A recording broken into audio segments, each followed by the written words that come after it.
Concert movement number 1. The basic head bob. Hi. Ready, go. Brad Show with you here at 1:30 in the afternoon on this glorious... Yeah, I know the weather sucks, but it's still a glorious Wednesday afternoon. The phone number's 244-0077. All are welcome. Some are capable. The email address, radiobradshaw@gmail.com, and follow me on Twitter, twitter.com/radiobradshaw. Especially for events like last night where there's a lot to go over. Yesterday, and call my shot, liberals, Democrats, whatever we're calling ourselves these days to avoid being called bad names by Republicans, I told you you would not be unhappy with the results. I was right. I also said it was very hard to lose a town hall debate. And I would argue, since the format was introduced in 1992, only two people have managed to do that. George Herbert Walker Bush and last night Mitt Romney. Again, I was talking with Ed Fallon before the show about the debate, and I was like, it's such a neutered town hall format. They're supposed to be neutered. That's kind of the point. It is an opportunity for you to hear a question, look them in the eye, say their name, and give the 45 to 90-second soundbite from your stump speech covering that particular subject. That is the intended model of the debate. That isn't what happened last night. Again, if Romney was smart, that's exactly what he would have done. But he didn't, and I don't think came out on the better end of most of those exchanges, and maybe made the ultimate mistake. Fans of Orwell, prole feed is. I don't want to spoil the book 1984 for you, but it is an excellent read. Prole feed is the news and information that comes from the inner party, not to be consumed by members of the inner party. This is what we tell, the masses, the underclasses, what they need to believe. Chocolate rations are up. Congratulations. Mitt made the mistake of regurgitating the prole feed and got burned for it. Again, there's a reason you have guys like Limbaugh, Hannity, Beck, and the like. It's their job to carry that water. When Mitt does it, it'd be like Mitt running his own car elevator. We have people to do that. When you do it yourself, bad things happen. It'd be like putting Mitt out on the lawn to, trim a hedge. I doubt it would look as good. And that's what happened last night, and that seems to be the consensus. CNN did their typical, snap poll. 46-37, Obama. Public policy polling was doing polls in Colorado already, so post-debate, they ran through, and Colorado's a pretty big swing state, 48-44 total. Among independents, a 58-36 win for the president. And CBS had it 37-30. For Obama, or as Wolf Blitzer called it, a tie. Again, like to point out once again, I called my shot before the debate even started. Again, it's on the record. You can find it on the Twitter. Did Wolf Blitzer call it a tie already? Again, it was something to watch. So we'll go to the tape, as they say, and we'll get to the Libya stuff and the binders full of women, which seems to be the meme. The message out of the first debate was Big Bird. Now it's binders full of women. Which, again, don't we have hard drives for this stuff now? But there's a funny story behind. As you would expect with the term binders full of women, there's a funny story behind it. And one that kind of gets to the heart of the Romney campaign. The first one that caught my eye, though, it was Romney and Obama talking about gas prices. And we bring up the clip on just Romney and Obama. Spar over gas prices. This was an interesting part of the debate, if you ask me. Strategy is working or not is what the price is that you're paying at the pump. If you're paying less than you paid a year or two ago, why then the strategy is working. But you're paying more. When the president took office, the price of gasoline here in Nassau County was about $1.86 a gallon. Now it's $4 a gallon. Price of electricity is up. If the president's energy policies are working, you're going to see the cost of energy come down. I will fight to create more energy in this country to get America energy secure. And part of that is bringing in a pipeline of oil from Canada, taking advantage of the oil and coal we have here, drilling offshore in Alaska, drilling offshore in Virginia where the people want it. Those things will get us the energy we need. Mr. President, could you address, because we did finally get to gas prices here, could you address what the governor said, which is if your energy policy was working, the price of gasoline would not be $4 a gallon well, here. think about what the governor just said. He said, when I took office, the price of gasoline was $1.80, $1.86. Why is that? Because the economy was on the verge of collapse. Because we were about to go through the worst recession since the Great Depression. As a consequence of some of the same policies that Governor Romney is now promoting. So it's conceivable that Governor Romney could bring down gas prices because with his policies, we might be back in that same mess.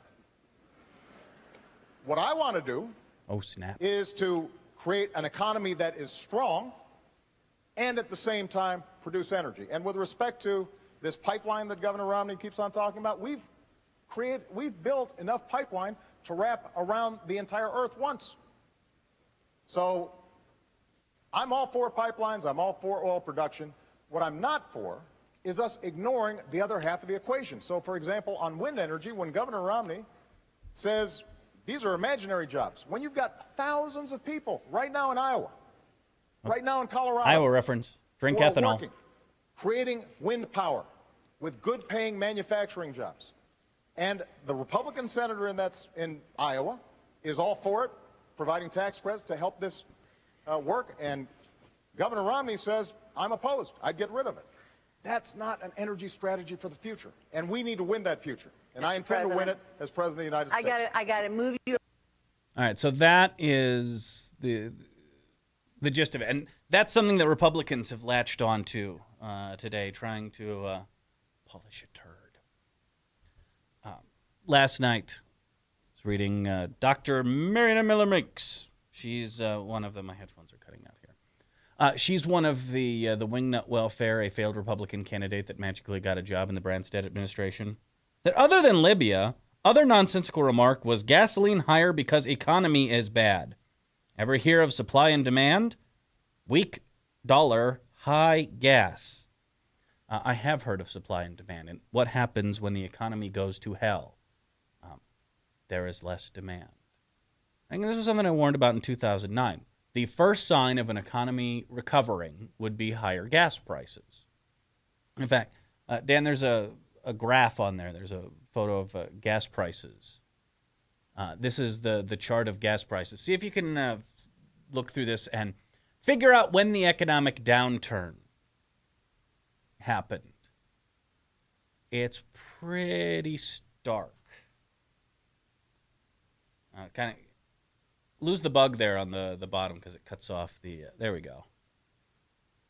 So those are U.S. retail gas prices. Can you see when the economic downturn happened? Again, this isn't rocket science, but I guess they don't have rockets in the bubble. This is why I've gotten a kick out of, like, the Koch brothers, for example, are going around doing gas buy-downs. I believe a gimmick the radio industry created. They're putting gas prices, down to the day that Obama was elected or sworn in. Again, leaving out the complete context as to why gas prices were low. And even today, this comes from Andrew Kaczynski over at BuzzFeed. Brings up a clear choice. Gas prices will be lower under President Romney. Paid for by Romney for president. Now, that's funny because I'm old enough to remember what Fox was saying about gas prices in 2008. In fact, they spent a lot of time talking about gas prices. Remember, before gas fell to $1.58 a gallon, we spent the summer of 2008 complaining about $4 gas. And there was a lot of harping and sensing this might become an electoral issue. Go to the video on Fox News talking about gas prices in 2008. Rising gas prices now threatening to stall the economic recovery that President Obama is very proud of. Could gas prices be the issue that's what they're saying today at the vote in November? Well, are Republicans then missing an opportunity here? Gasoline gas prices have reached another record high. AAA and the Oil Price Information Service say the price of a gallon of regular rose more than 4 cents overnight to $3.87.5. But it's worse for drivers in Alaska, Connecticut, California, New York, and Illinois, where the average price is already more than $4 a gallon. And analysts say with global oil prices continuing to climb to new highs, pump prices throughout the rest of the U.S. could soon rise well above the $4 barrier as well. Well, one of the problems that we've had for a number of years with the media and the entire media, mostly journalists, is that these charges get put out there, either against the Bush administration or somebody else, and journalists don't really examine the substance of them like they do during a political campaign, at least in the Washington Post and sometimes on O'Reilly with his reality check on this channel. They look at certain claims and promises to see what the facts are behind them. And the facts are, as you suggested, no president has the power to increase or to lower gas prices. Those are market forces. Fairly simple. In fact, that was the news portion. Here's what Bill O'Reilly had to say about gas prices and politicians who make promises about them back in 2008. The next time you hear a politician say he or she will bring down oil prices, understand it's complete BS. If Americans want lower gas prices, cut back. Sell those SUVs. Ride a bike when you can. If every one of us bought 10% less gasoline, prices would fall fast. That's what the candidates should be saying. We need a strong leader who's honest, smart, courageous, and willing to explain dubious associations. That's what we need. I'm sure now that Barack Obama has laid out that plan, whether it's increasing fuel mileage standards, he will be intellectually consistent and say that Mitt Romney is full of BS. I have no doubt that that will happen any day now. I'm just going to hold my breath and wait for it. Call 911. And it's funny watching them complain about gas prices now. Go back to that video that started with Stuart Varney, the Fox on gas prices now, that first one you played. Because it's funny how the message changed. Yeah, that one. It's funny how the message changes magically when a black man's president. Rising gas prices now threatening to stall the economic recovery that President Obama is very proud of. Could gas prices be the issue that hurt him politically at the vote in November? Well, are Republicans then missing an opportunity here? Gasoline prices are up 91%. Gasoline prices nearly doubling since President Obama took office. Gas goes up almost double under this president. Did anyone see that coming? Here's a guy who said, no, I'm good for the economy. No, he's been nothing but bad. Look at it. A year ago, $3.13. But I'm telling you, the day he was sworn into office, $1.83 a gallon. Remember one thing, Greg? It was $1.84. $1.84 when President Obama was inaugurated back in January 2009. I think that the increase in gas prices since President Obama has been in office is high, and it will be a good talking point for the Republicans. The Republicans are going to have to explain why gas prices have gone up. And unlike the White House, which seems to suggest that these are just some random effect, point to the president's role in causing these gas prices to go up. It's almost as if they're two entirely different messages. Shocking, that is. So I got a kick out of that one. And it's funny how, again, that just disappears down the memory hole. Now it's the president's fault. And Mitt Romney will lower gases. Michelle Bachmann made the I will lower gas price claim. So did Newt Gingrich. I'm sure Bill O'Reilly will come along any year, century, epoch now and hold candidates to his own standard. Any day. We'll wait. But again, this is what happens when you live inside the bubble. We've always been at war with these days. We've talked about this after the first presidential debate, the hack gap. Because while Insta polls are interesting, when they started showing up a little bit in 2004 and 2008, it was funny to watch, sort of the consensus among insiders, pundits, talking heads, start to gel and then immediately be blown out of the water by that was obviously a huge win for, Governor Bush, President Bush. Snap poll comes out. John Kerry wins. Oh, now we're going to completely change what we have to talk about. That was fun, but I think we've gotten to the point where even Wolf Blitzer now just ignores him and rolls through. Understanding that, again, the narrative of the debate isn't formed during the debate, immediately after the debate. It gels over the next couple of days. I think this is what turned a loss, an admitted loss from President Obama in the first debate, into, oh my God, rending of garments, quick, go to Andrew Sullivan, freak out, immediate, as the kind of snowball built. So they've learned that they don't necessarily need to listen to their own polls. I mean, looking at some of these, like the CNN poll that shows a 46-37 win for Obama. That is a poll with a 33-33 Republican-Democrat split. So again, not only did he win outside the margin of error, he blew away the party split. The public policy polling showing Obama wins, 48-44. That's an R+3 sample. Now, again, much like the first debate, I'm included in the people who say Barack Obama lost. I don't think he lost my vote. But it certainly does set the narrative. It inflames the base, which is part of the goal. And I think the president did a very good job of, you can't use the term malarkey. I think that's now trademarked by the Biden office. But calling out Mitt Romney for being absolutely full of it in some cases. Here's the interesting tightrope that the president watches. And I am reminded, to a degree, of Jackie Robinson. He was the man who broke the color barrier in Major League Baseball. Branch Rickey of the Brooklyn Dodgers signs Jackie Robinson, who probably wasn't the most talented player, wasn't the best player out there. Yes, he was a Hall of Famer, but there were better players in the Negro Leagues at the time. What he needed, not only was a good player, but someone who could contain himself.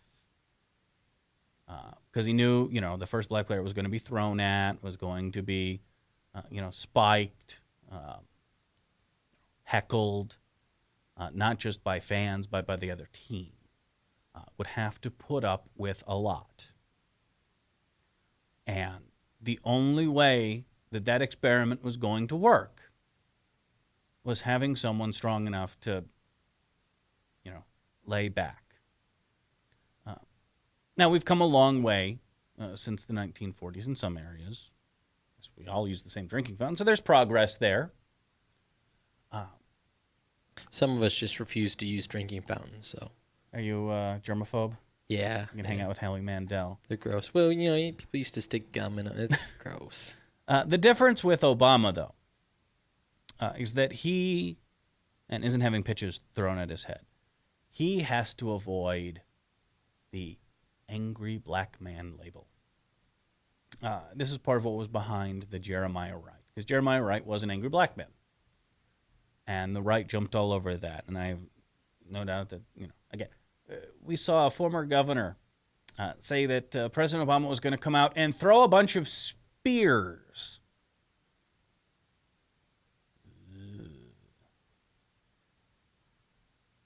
The minute he crosses this imaginary angry black man, that is all you're going to see out of the right. So that's the fine line our president has to walk. Call him out, be assertive, be presidential, be the commander-in-chief, be the chief executive, without crossing that line. And there's been a lot written and talked about, and I think there is some validity to it. That President Obama understands that as our nation's first African-American president, and we still have some serious issues when it comes to race in the South. There's a picture I put on there of Gallup, their polling data in the Mason-Dixon line. There's no way to zoom on that. I have to work on that next time. But it's funny when you look at the plus and minuses for Obama. Here, bring it back up for a second. In the East, +4. Southwest, Obama +4. In the West, +6. Or I'm sorry, in the Midwest, +4. In the South, -22.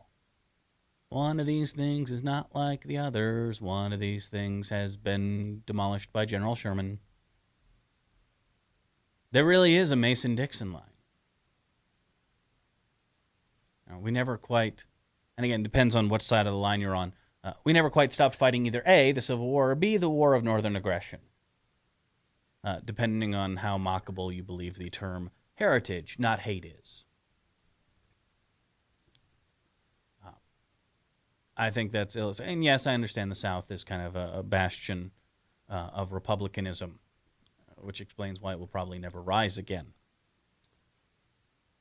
But, I mean, that is a stark difference. And I think it shows, there is that kind of line in the country. It's why, for example, in Ohio, the Tea Party puts the Obama phone lady on repeat. Like, we're just going to leave this here. And if you happen to get the impression that this is, what Obama represents, well, we can't help you with that. So, yeah, there are some issues with race in this country. Look, I mean, there are still birthers out there. Even Romney, and this is more dog whistle territory, still throws out, you find the word foreign to describe the president's policy. Yeah, his beliefs, his ideal, they're foreign. Yeah, not everyone's as dumb as a Glenn Beck to come out and say the president has a deep-seated hatred of white culture. You have to be more abstract than that. And I think that message is heard loud and clear. Those dog whistles are heard loud and clear, and those polling numbers in the South show it. All right, so that was just seeing the difference between Fox Now and Fox Then. It's beautiful. It's almost enough to make a Republican believe in evolution. When we come back, the binders full of women and the interesting story behind that, and where Mitt Romney actually lost the debate. You can point it out. And the reason that Candy Crowley should get someone to open her mail for her for the next couple of months. We'll talk about that and more when we return. Email me, radiobradshaw@gmail.com. Follow me on Twitter, twitter.com/Radio Bradshaw, or just go to thebradshawshow.com. Back right after this on Webcast One Live. Thanks for watching.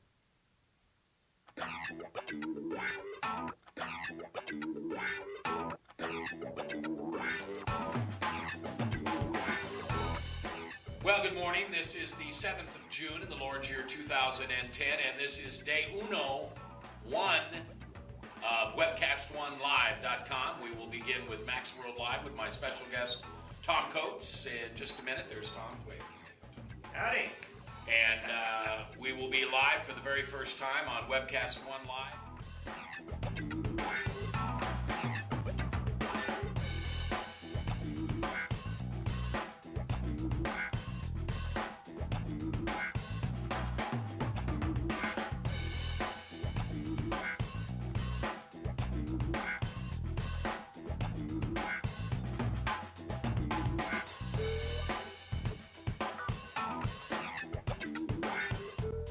Someday we're going to look back on this and say, gosh, remember that old day in history?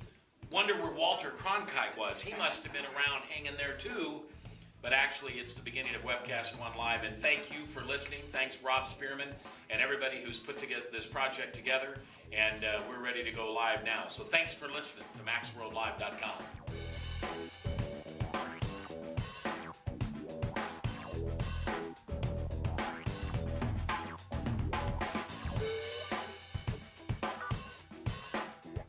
I can't tell you that it's going real well from time to time, but it is going, man.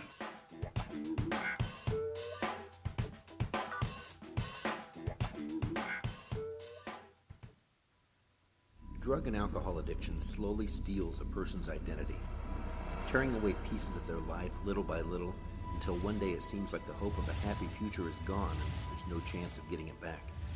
Here at St. Gregory Retreat Centers, we can assure you that there is hope. Our unique approach to recovery begins with the understanding that the dysfunction and damage caused by addiction can be overcome, not just dealt with. Don't let another day go by. Call St. Gregory today.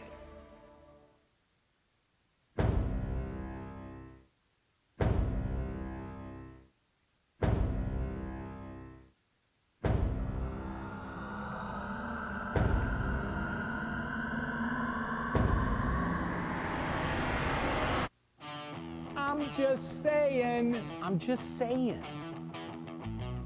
I'm just saying. I'm just saying. I'm just saying. I'm just saying. Ching ching. I'm just saying. I'm just saying. I'm just saying.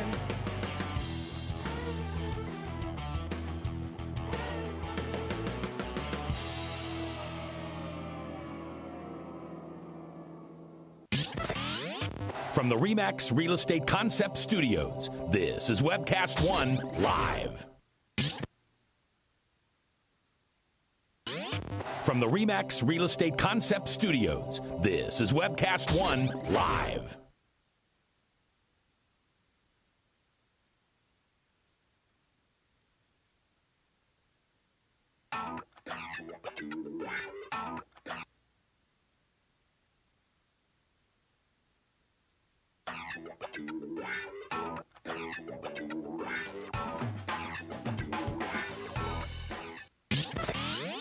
From the RE/MAX Real Estate Concept Studios, this is Webcast One Live. Rock concert movement number 1. 158, let's get right into it. Bradshaw with you here talking about the biggest comeback since Lazarus. Oh, you would appreciate that one, Dan. Christ rose after Lazarus there, buddy, so I'm going to say no. Well, I thought you would at least appreciate the biblical reference. death and resurrection of a savior of the world is probably above Lazarus. So maybe the biggest comeback since Christ. The best reanimation since Pet Sematary. Is that better? Sure. All right. Why are we so zoomed in here? You're freaking me out, man. Don't make me zoom in more. No, zoom out. No, it covers. You get too much green. It looks like crap. Oh, all right. I need to shave, though. You got to warn me about these things. I'm not... This whole pictures with voice thing. Let's be honest. Nobody thinks you're sexy, so... I'm sexy, and I know it. I have already brought sexy back. You have a distinctive face for radio. Don't make me dance. I will dance. We may save that one till Election Day. All right, the debate last night. We'll get into the binders of women. I thought that was part of the GOP platform. I don't even know what you're talking about. Oh, you will learn. You will learn. First, Libya. And I'm pretty sure this question came right off a Breitbart site, but this is the president. This is Obama talking about Libya. Sitting around talking about Libya, and we were reading and became aware of reports that the State Department refused extra security for our embassy in Benghazi, Libya, prior to the attacks that killed 4 Americans. Who was it that denied enhanced security, and why? Well, let me first of all talk about our diplomats, because they serve all around the world and do an incredible job in a very dangerous situation. And these aren't just representatives of the United States, they're my representatives. I send them there, oftentimes in harm's way. I know these folks, and I know their families.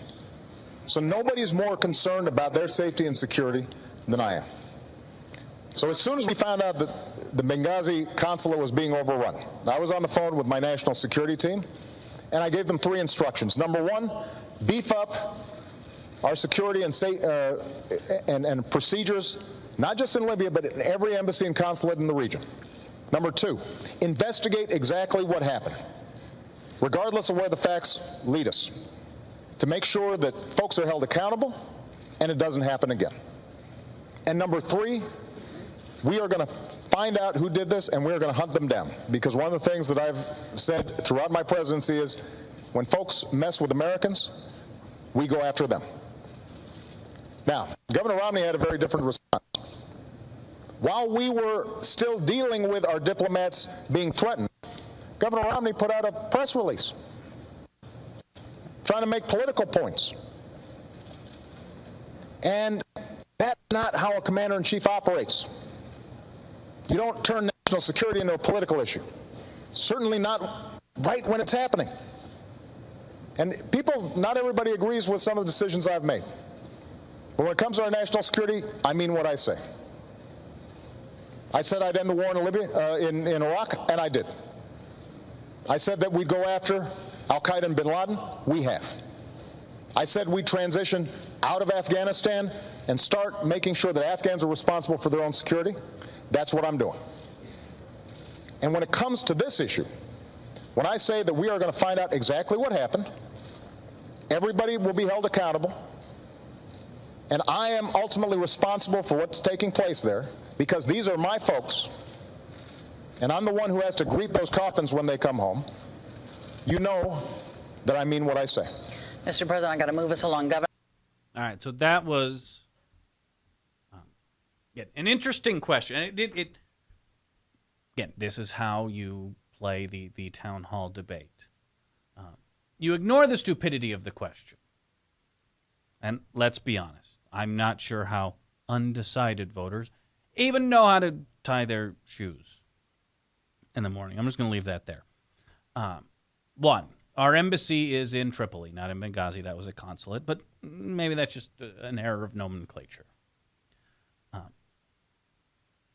The premise of the entire question, by the way, was off because, well, if you read the New York Times rather than, a Breitbart site or the Drudge Report, you would have known last week that the State Department did receive requests for extending tours of duty for security guards at the actual embassy, which is in Tripoli. Not Benghazi, which was 400 miles away, and thanks to Republican hearings on C-SPAN, we know was also a CIA annex. And thank you, Darrell Issa, for cluing us in on that. State Department officials testified this week during a hearing by the House Oversight and Government Reform Committee that extending the tour of additional guards, a 16-member military security team, through mid-September would not have changed the bloody outcome because they were based in Tripoli, not Benghazi. Now, after that is where Mitt Romney came off the rails, because he made, again, the ultimate political mistake, and that is buying your own press releases, buying your own spin. That never works. That is the absolute surest way to make sure that you have bad information. Again, you have people. This is the one thing Mitt Romney should understand. He has people to do this for him. Rush, Sean, Glenn, Bill will be more than happy to carry his water. Strike the low blows so he doesn't have to. He's running for office, for Pete's sake. And he made the mistake of regurgitating, well, right-wing nonsense. And, well, you can see how it went over with the moderator, Candy Crowley. This is her getting in the discussion. We need more of this, by the way, from our debate moderators. Governor, if you want to reply just quickly to this, please. I certainly do. I think it's interesting. The president just said something which is that on the day after the attack, he went in the Rose Garden and said that this was an act of terror. You said in the Rose Garden, the day after the attack, it was an act of terror. It was not a spontaneous demonstration. Is that what you're saying? Please proceed, Governor. I want to make sure we get that for the record, because it took the president 14 days before he called the attack in Benghazi an act of terror. Get the transcript. He did, in fact, sir. So let me call it an act of terror. Can you say that a little louder, Candy? He did call it an act of terror. It did as well take 2 weeks or so for the whole idea of there being a riot out there about this tape to come out. You're correct about that. The administration indicated that this was a reaction to a video and was a spontaneous reaction. They did. It took them a long time to say this was a terrorist act by a terrorist group. So Romney being called out by the moderators. Now, there's an easy way, by the way, to determine the veracity of this, because Mitt Romney didn't seem to believe that President Obama called this attack an act of terror the day after in the Rose Garden. Can we bring up the Rose Garden video? Obama speaking. We'll just go to the tape. We'll let the transcript decide.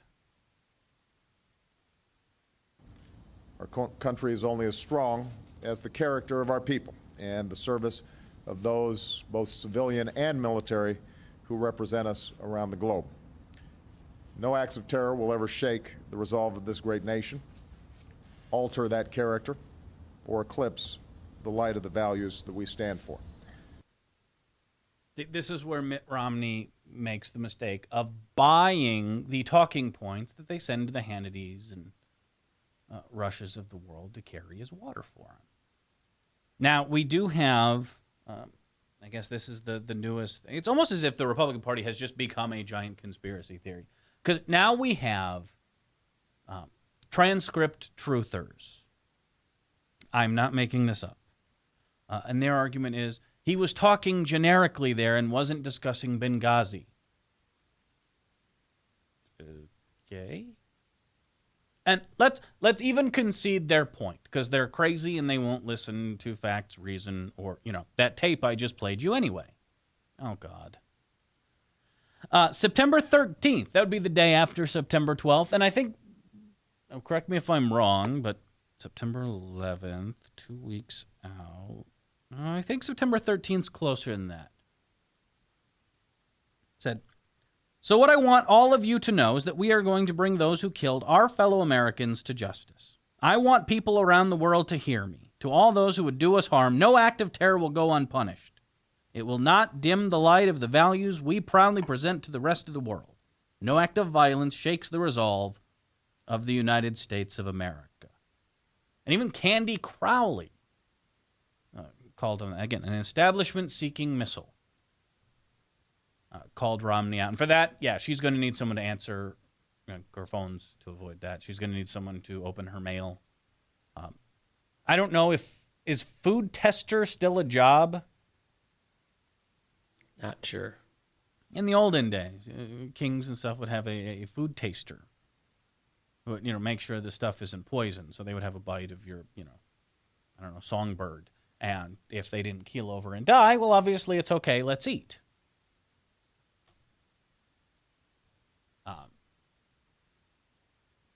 But the fact is, she was right.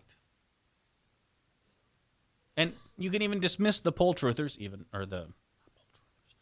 transcript truthers. I know that because Romney exactly said, because he didn't know. You called it an act of terror? Well, yeah, it's right there on the tape. Like, Frank, you even heard that tape, right? Yeah, I heard that tape. So what are you angry about today? Well, I'll tell you, I was going to give you a little post-debate analysis, but, there's a word for this. It's called a cluster. I'd call it... Fill in the blank.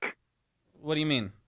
Well, this whole Benghazi thing, okay, Hillary is going to be the real diplomat here and take the bullet for the team. Kathleen Parker had a column in the Des Moines Tribune today. Oh, she's just praising Hillary for taking one for the team. Well, how exactly is Hillary taking responsibility? Is she walking up the Capitol with her knees? Is she lashing herself? Is she resigned? I mean, what exactly does it mean when you take responsibility for somebody's death? Well, I think the president said last night, what's that? Killing hookers down there? The president said very clearly that he is where the buck stops. Well, yeah, but Hillary said the buck stops with her. Now, whose buck is it stopping on? Whose desk is it stopping on? The president's. Okay. But hold on. Do you believe that the president of the United States receives requests for embassy security? I didn't catch that. Or do you believe the president is the one who makes the decisions in embassy security, or is that the State Department? Well, as far as I know, from what I hear, it's a State Department decision. Okay. So that would mean that ultimately Hillary is the head of the... what is that? Stop that. Ultimately, Hillary is in charge of the security response. Now, who hired Hillary? Obama. So where does the buck stop? You see how this logically works. Ultimately, the buck should stop with him, but apparently Hillary's either jumping the gun because she's jumping Frank, shit. You realize both of these things can be true at the same time. Well, it just sounds like a cluster fill in the blank. I just explained it to you. You don't want to listen. And by the way, where were the requests for extra security? Yeah, listen. Hold on. No. Don't talk past. Answer. Where were the requests for extra security? When? Where? I'm not hearing you well because you're breaking up. You're hammering in the background. Where were the requests for extra security? When was the request? Where? What location had requests for extra security? I'm not here. I hear the extra security part, but I'm not hearing the Where? first part of the question. What location? What city? What state? Oh, what location? Yes. Okay, well, I assume it was for Tripoli. Correct. So, okay, if you could explain to me how security in Tripoli would have protected Benghazi, I would love to hear that theory. But that's the question I tried to ask you yesterday. Doesn't the security detail follow him? No. Most ambassadors don't want the security. So you're going to send this ambassador all over the countryside of Libya, and he's not going to have no extra security detail. It's only going to be there in Tripoli. The requests were for Tripoli. Now, the Marines that are at our embassies, and this comes from Sean Smith himself. But there was requests. Even Biden admitted in the debate that they didn't know. They was ignorant of the request. But where were the requests made from, and what do they have to do with Benghazi? Because or are you just determined to attack? Security detail should have followed him. Okay, but that's not what anyone asked for or said. It's perfectly okay to think that because hindsight is 20/20. Now, on the flip side, hold on. On the flip side, I'm talking loud so you can hear. Listen, this is your friend. This is your friend that's dead. If you're not upset about it, I am upset about it. But that doesn't mean going off like a wild, whirling dervish. And once, one avenue of attack is closed, just finding three others. Well, let me toss I'm this just going out. to find something to be outraged about. Doesn't do anything. Let me toss this out to you. See, this ruins Obama's whole thing that Obama's on the or that Al Qaeda's on the decline. Al Qaeda is on the decline. And because he thinks he killed bin Laden, that it's all done. No, he never said that. Who attacked the embassy? Or I'm sorry, who attacked the consulate in Benghazi? what do they call them? The Salafists? Ansar al-Sharia. It wasn't Al-Qaeda. It wasn't the people who attacked us on 9/11. Most of them are dead. But is not the Salafists?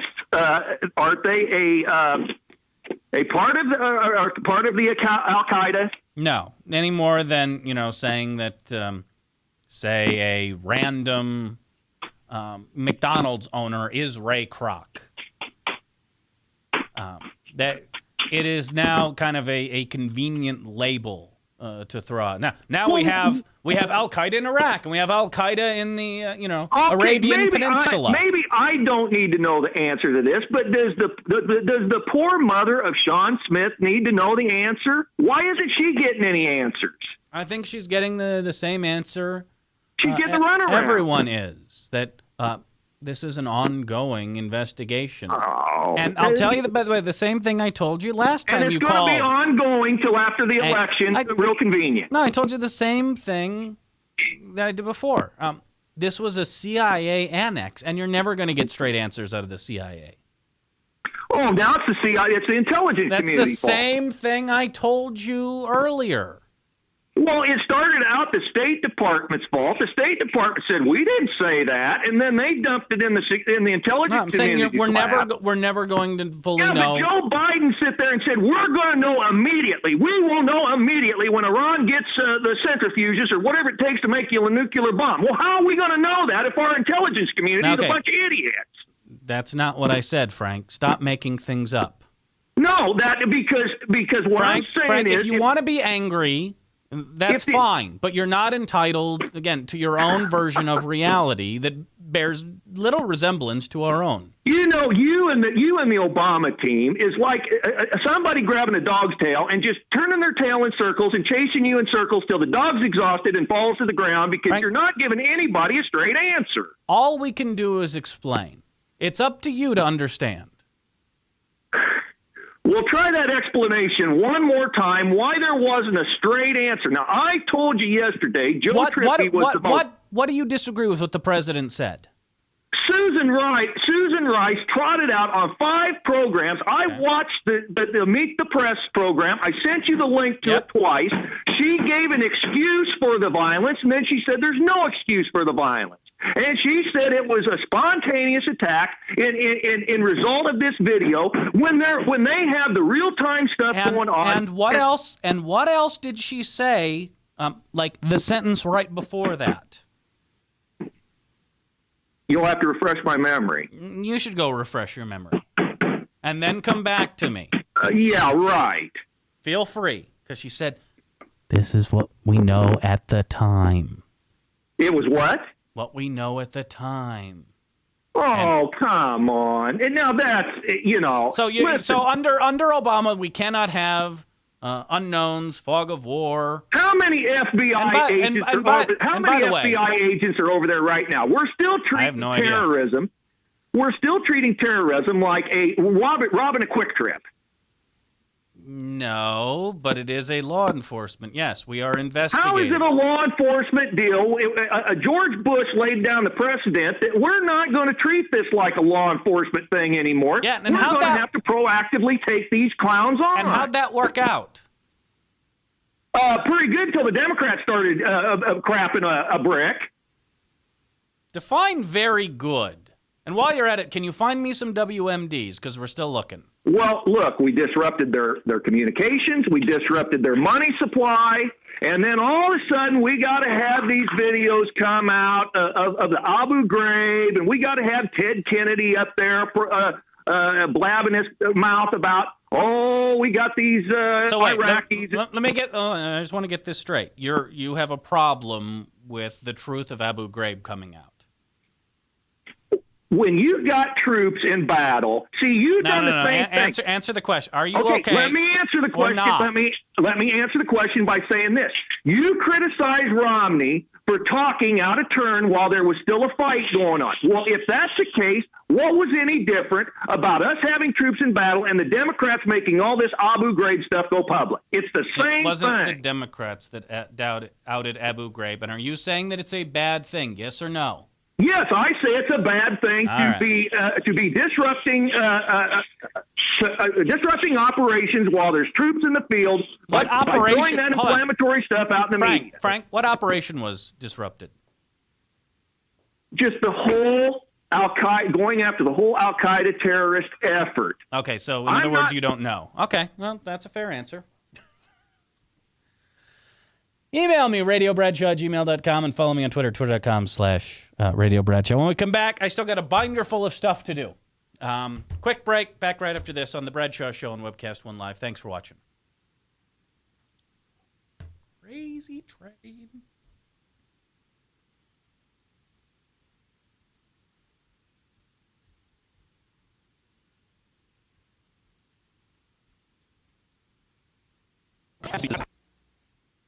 Ah! Not any more of that.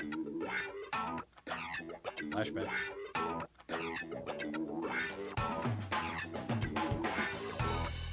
Well, good morning. This is the 7th of June in the Lord's year 2010, and this is day uno, one of WebcastOneLive.com. We will begin with Max World Live with my special guest, Tom Coates. In just a minute, there's Tom. Wait.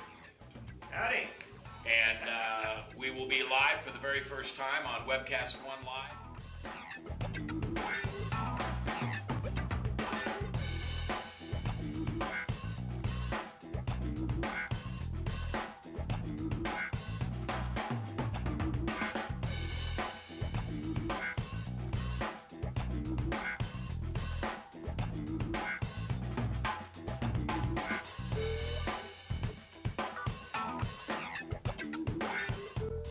Someday we're going to look back on this and say, gosh, remember that old day in history?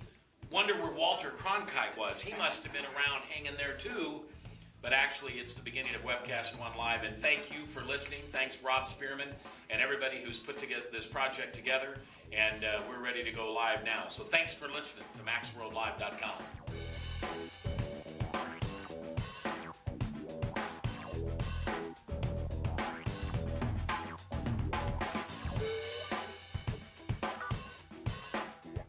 I can't tell you that it's going real well from time to time, but it is going.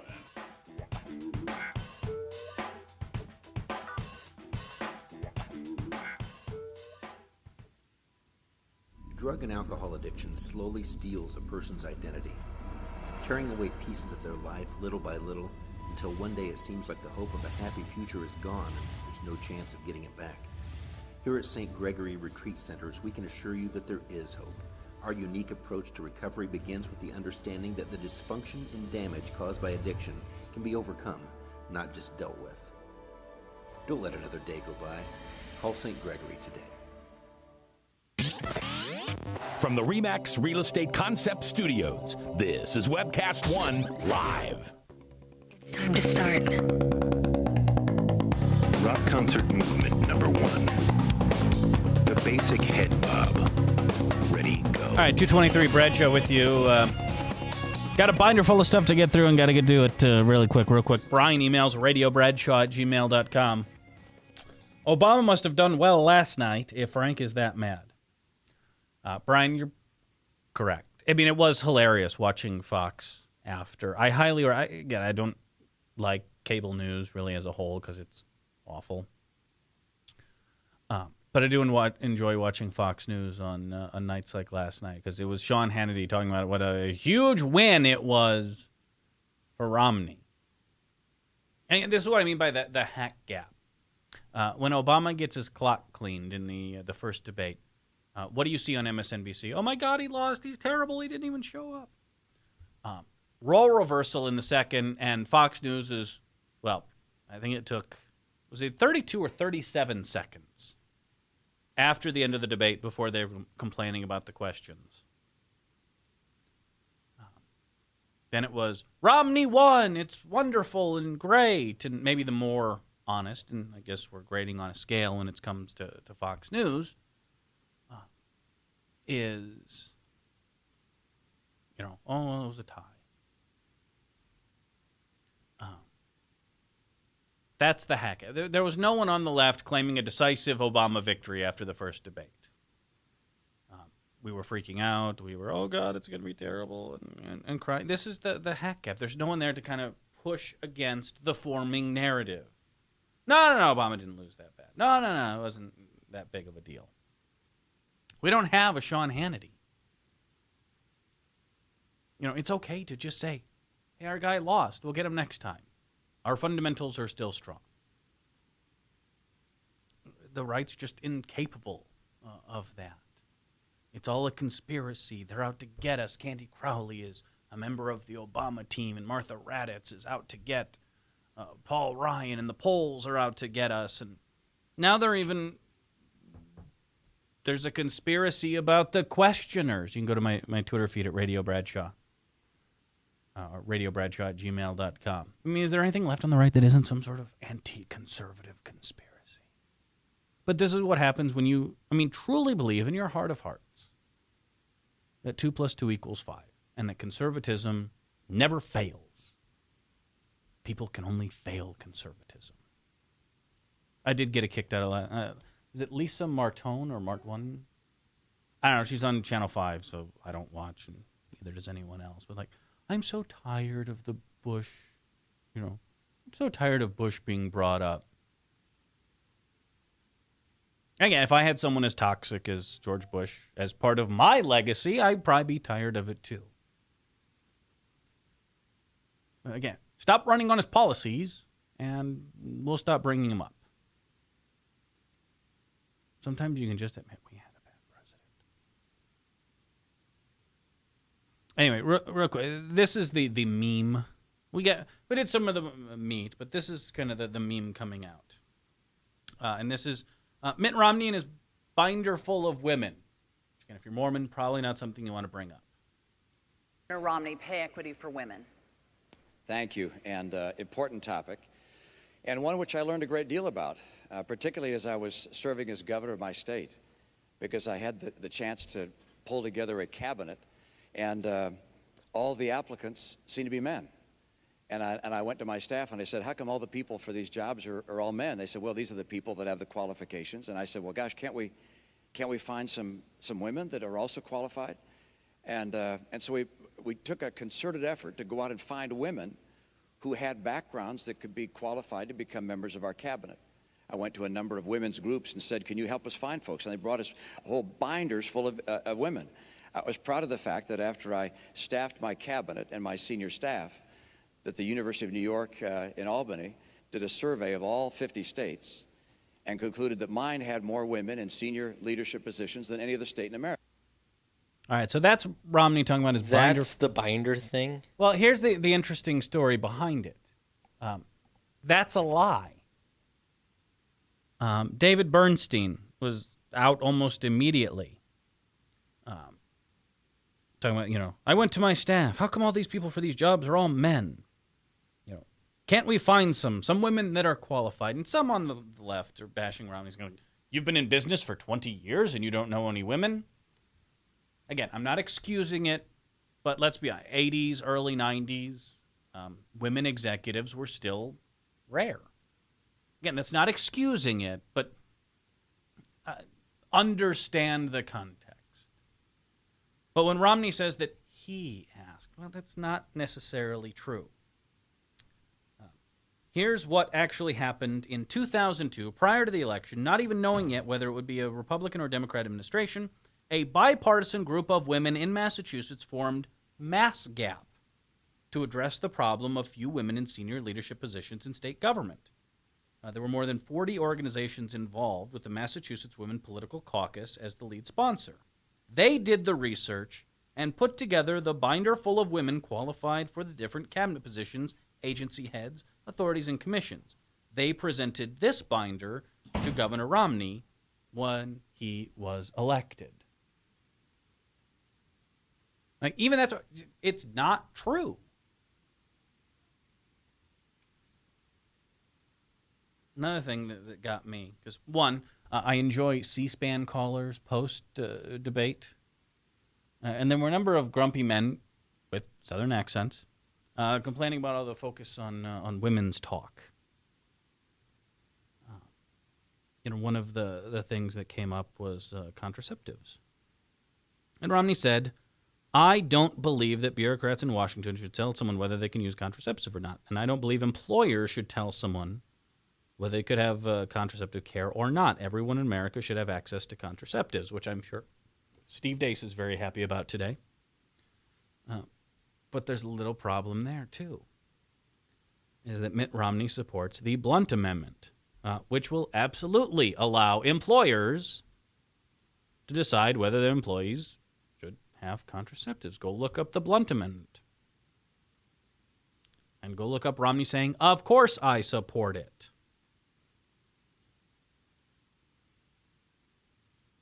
Maybe this is the ultimate takeaway. Can you just stop for a second? Imagine the Romney that lost the debate last night on stage. Now put that same Mitt Romney at the Republican debates. They would be warming up the tar and looking for feathers before that thing was over. Admiral Michelle Bachmann would literally faint while clutching pearls. Severely conservative Mitt seems to have gone into hiding. And we're left with the guy last night that lost the debate. And I'll post some more of this stuff on my Twitter feed. Email me your thoughts, radiobradshaw@gmail.com. Again, twitter.com/radiobradshaw. Just go to thebradshawshow.com. All the information's there. Thebradshawshow.com. Show archives, links to the audio, video, all of that stuff at thebradshawshow.com for all of your Bradshaw needs. Almost all. If there's a need that site doesn't meet, I don't want to know about it. Seriously, you keep your slash fiction or whatever to yourself. That's not how I roll. All right, be back tomorrow. I'm sure we'll do some more post-debate analysis, and the poll numbers start rolling in. This is just fun. I mean, this is the last dash. 3 weeks, baby, less than, until we reelect Barack Obama. Anyway, I will see you fine folks tomorrow. If you're in the Des Moines metropolitan area, stay warm, stay dry. Kind of sucks outside. And we'll reconvene tomorrow at 1:30. Tell a friend, tell a frenemy. I don't care. Just tell everyone. It's the Bradshaw Show here on Webcast One Live. Thanks for watching. See you tomorrow.